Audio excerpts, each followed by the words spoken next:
world here in Ukraine, they threatened to find and kill our families. Everyone was afraid, especially for their families. Then we were thrown into a cell, a form of refrigerator. We felt like pieces of meat inside. I remember this grid. It was exactly above us. The window was covered. It was always dark, like in a punishment cell. You didn't know if it was day or night. They twisted our arms, took us to the basement and locked us in there. I don't know how long we were inside. It was a very long time.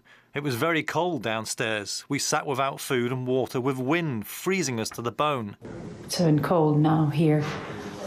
Very cold inside.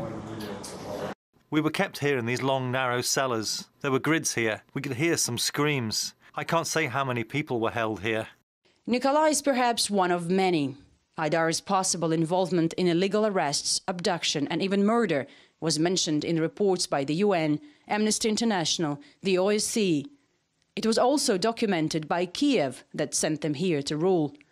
And for 8 years, they were judges rather than defendants. Let the investigation deal with it. I think they will be punished. But hoping for the best, Nikolai can't rule out the worst. It's not his real name, and he also asked me not to show his face, in fear of vengeance.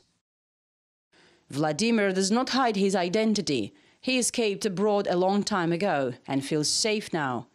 But he hasn't forgotten. We were brought to the jail with sacks on our heads, and we were made to kneel for several hours in the room with glass wool on the floor. I was in shorts and sandals, for example. They treated us harsh, commands were shouted, and we were hit with rifle butts. And all the while you had no idea what you were guilty of. They just haunted those who sympathised with Russia. One of them would hit you on the head with a hammer and ask his friends whether to finish you or not.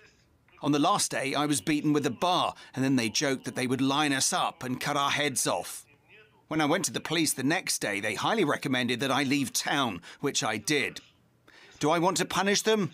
I do believe that evil will be punished once.